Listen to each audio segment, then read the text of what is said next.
পৃথিবী ধ্বংস হয়ে যাবে। মানুষ সহ পৃথিবীর সকল জীবজন্তু, দৈত্য দানব মারা যাবে। জমিন ও আসমান কম্পিত হতে থাকবে। জমিন ফেটে যাবে, বাড়িগাড়ি পাহাড় পর্বত ধ্বনিত তুলার মতো উঠতে থাকবে।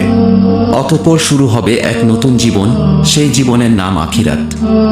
সবাইকে এই দুনিয়ার সকল কাজকর্মের হিসাব দিতে হবে। কে যাবে জান্নাতে, কে যাবে জাহান্নামে। মহান আল্লাহ রাব্বুল আলামিন সবাইকে পুনরায় জীবিত করে হাসরের ময়দানে দাঁড় করাবেন।